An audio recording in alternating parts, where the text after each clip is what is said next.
Hi friends. Well, it has been a minute since we've been together. I have been doing a decent bit of traveling, so I haven't been home. Um, so I thought I'd pick up the camera today. We have a lot of things we have to do over the next couple of days. It's a Friday evening right now. It's actually pretty late in the day. I just got home really late last night and I had to work today to get caught up on some of the things that I've missed. So we're not doing a lot today, but I thought I'd pick up the camera, show you what just came today that I'm both excited about and super unhappy about. And then we'll do a quick garden walk because we haven't been together in a while, and I thought we'd be together and we'd hang out for just a hot minute. So let me show you what I just got. I ordered these in April, and I just got them delivered today. That is a massive pile of wood chips. I mean, massive. And it's July. It's the middle of July. And it's really, really hot. So I'm actually going to do just a real quick video with you. It's actually getting ready to storm here. So I'm going to get the wheelbarrow out and get at least a couple of loads moved. I'm going to try to do a couple of loads every single day to get rid of that massive pile. I ordered these back in April. And I'm very happy that I did. I'm very happy that I got them. Because what I was doing is, let me flip you around and show you, is I started laying straw. So I'm going in. I started laying some straw because I had weeds so bad that I laid all the straw. So I think this will actually be good. We had the bunny. Hi, Miss Fig. Oops. I think this will actually be good because I have this really, really thick layer of straw that I'm now going to go put the wood chips on top of. So I think that'll be, overall, it'll be good. But it's the middle of July, and I really don't feel like moving wood chips, but we gotta do what we gotta do, right? So, those wood chips are gonna go in these paths and just try to kill the weeds as much as possible. You can see over here, I have a lot of weeds right there. And I've been working on them. I've really been solidly working on these weeds. But it'll be nice to have these wood chips back. And I think the wood chips make the garden look so much prettier than the straw. Like you can kind of see the straw down. The straw doesn't look terrible, but I think the wood chips will look nicer. So that's something that we're going to get to here soon, in like the next couple of minutes. It's just so humid. It's not even that it's that hot necessarily, but it's July. We always get incredibly humid in July, and it is incredibly humid. But I have a couple of things that I want to show you as part of our quick garden walk / catch up / haven't made a video in a while and wanting to make a video and hang out with y'all. So, first is our broccoli. So, broccoli is a cold weather crop. I do really good with broccoli. I get a good amount of broccoli. I will be honest, I think we got too hot too quickly. That my heads, if I'm not harvesting them every single day, so you can see I have some good heads here, that I need to come harvest tonight.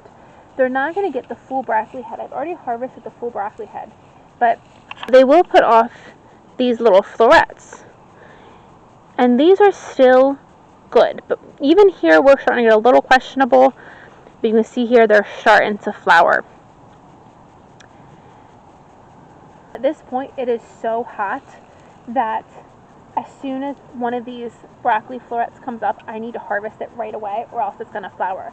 I picked all of the flowering broccoli this morning, fed it to the bunny, and we have quite a few that need to get fed to the bunny. So we're now to the point that I need to harvest my broccoli every single day, maybe even twice a day, which means that this broccoli is just about on its way out. So as long as it keeps producing decent size florets that I can put back and freeze, we're gonna do that. But I'm already kind of making plans for moving everything out of this bed. This bed is going to become either a carrot bed or I think it might even become a beet bed, maybe both. In the middle, you can't really see, but I do have cabbages. My cabbages are coming along.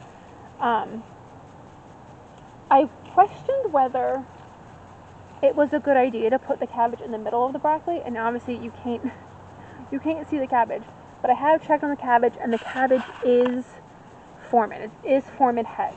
So I will say that putting it in the middle of the broccoli, I normally have cabbage by now. Cabbage is another cold weather crop. I normally have cabbage by now. I currently don't. I have very, very small heads.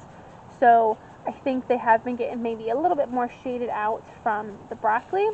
So that I think may have affected how fast my cabbage has grown. But we're going to give the broccoli, I'm thinking maybe 2 weeks tops, and then that broccoli is going to be ready to come out. And then I am going to start, maybe even tonight, I'm going to start new broccoli seeds. I'm going to do broccoli, I think I got, what did I get? I got broccoli rabe in a seed order that I just did. So I'm going to do broccoli rabe and cauliflower. I'm going to start those seeds inside, grow them up inside. I start fall plants every year and I fail. But this year I got a timer for my lights. So all I have to do is make sure my broccoli stays watered, and I should have fall plants. So the hope is I'm going to get these, a new round of broccoli and cauliflower started that I can plant in the fall. We also, I think, have a garden critter. So let me scan down and show you what I'm thinking. So this is a mess. I need to build a legitimate fence. I know exactly what I want to build and how I want to build it, but that's not in the plan for right now. But I have pepper plants the whole way down there, and they're just starting to take off. It's just starting to get nice weather that they're starting to take off. And if you go down here, look at that little flattened grass area, and you keep going, and the grass is on end. There's lots of grass, but it's not flattened like there. So I am pretty confident I have a black cat living in this garden. I caught it the other morning. I woke up really early and I looked out the garden from the upstairs window, and I saw it sitting in this area here, and it jumped over the fence. And that flattened grass area is 100% something's laying, something's bed in there. And I have seen, in wintertime especially, I've seen this black cat hunting in these fields, or these fields, this patch of ground. So I'm really excited. So I want to put food out for it, and I'm gonna feed it. I haven't done it yet just because it's been raining. But if I can identify that I have a cat living in here, don't tell my father. But I am gonna put a bed out here for it. I'm gonna get a little enclosure for it, and it can live in the garden. I'm all about garden pets and cats, and I'm fine with all that. So that is exciting. Another thing that is exciting is look at that sunflower. This is a volunteer sunflower, and it is just glorious. Out here earlier today, this morning more likely, and the bees were all over it. There are probably, no joke, 20 or 30 bees on that one sunflower plant. So that is fantastic. That is fantastic. I'm so excited. It's a volunteer, and I love it. So I'm definitely going to get some of the seeds from that, and I'm going to sprinkle it all around the garden when it's done, and see if we can get more volunteers. I think in the wintertime, when I'm kind of getting my beds ready for spring, I think I rip up a lot of my volunteers, because for the amount of things, like the amount of tomatoes that drop, the amount of sunflower seeds that drop, I don't ever purposely pull up what I know is a seedling, but I don't have near as many volunteer plants as somebody with a garden should have. I feel like I should have a lot more volunteers. But while I was gone, while I traveled, my tomato patch has exploded. It has exploded. So I've been trellising up what I can onto my gate. Some of it has got away from me, so I'm trellising as I can, but some of them, it is what it is. Tomatoes are my biggest frustration in a sense, because they get so big, and I've never found a way that I like trellising them or supporting them. I've never found a foolproof way to do it. So we're trying these kind of panels that I made this year. And in some cases are working out well. I did mess them up. So you'll see I started the panel right there, right where my tomato is. So this side is supported, however this side is not supported. After I made all 4 of these tomato panels, I was like, oh my god, you were such an idiot. You were such an idiot. I'm an idiot.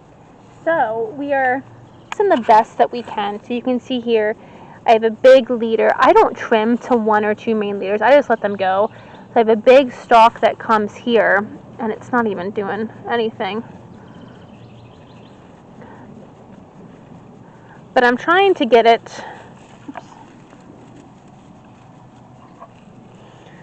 But I'm trying to get this one to kind of grow up this way, and stay out of that. Still stay out of that tomato's way, and it's a jungle. It's a jungle in here. So I'm trying to train them the best that I can, but we're fine. We're happy. We are happy that they are doing well, and I'm gonna have tomatoes regardless.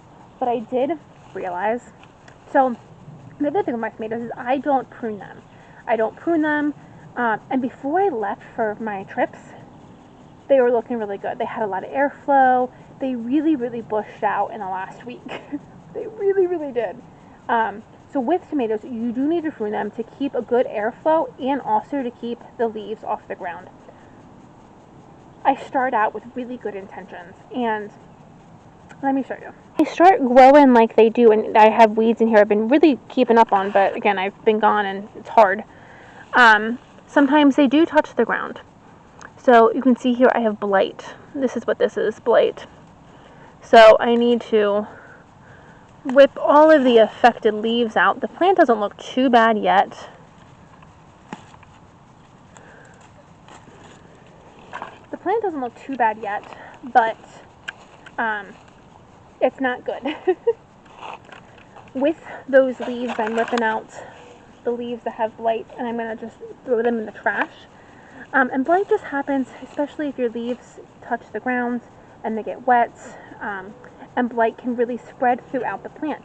And it doesn't necessarily mean you don't get tomatoes, but it will kind of kill your plant. It'll weaken your plant. You'll get less tomatoes, less pretty tomatoes, more diseased tomatoes. So it's not a fun disease, but basically everybody gets it.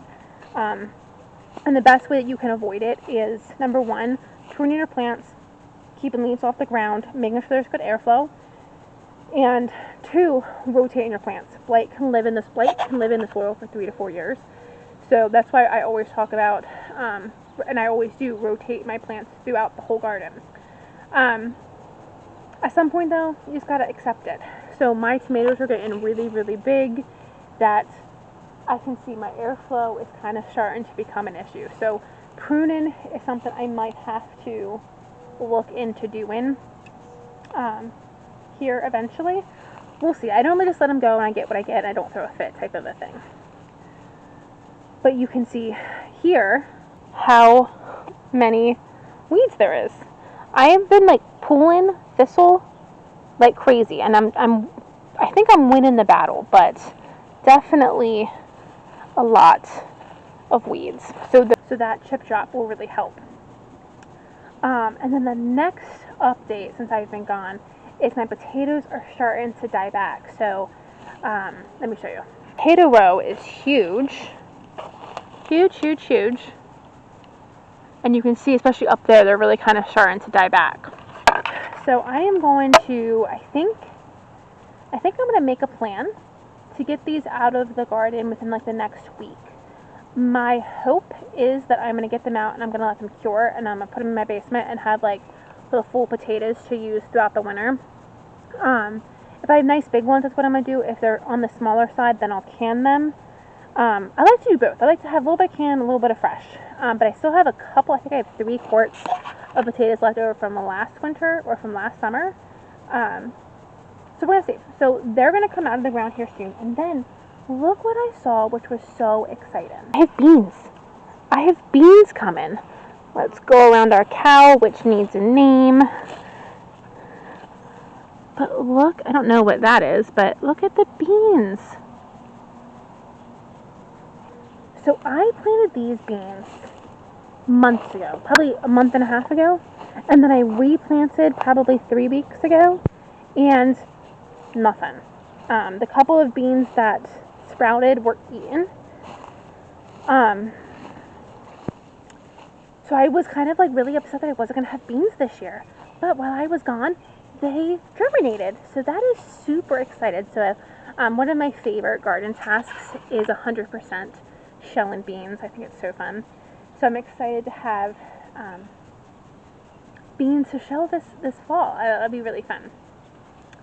So I just want to bring you along for a quick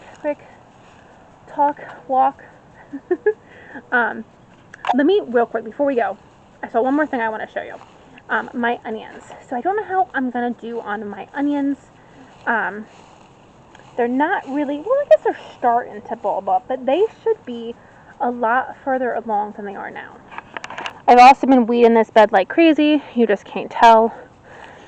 But this onion, it's actually kind of fell over. So this is a sign that this onion's ready to be picked when its top falls over, but that's small. Maybe that one's starting to bulb, but they are still very small. I've been harvesting the onion greens like crazy.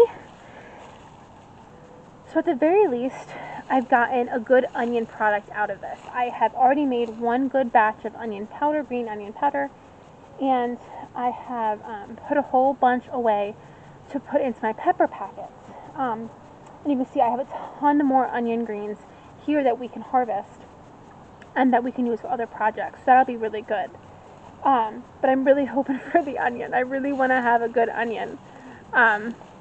So here's hoping that over the next couple of weeks, they should be ready to come out within the next 2 to 3 weeks.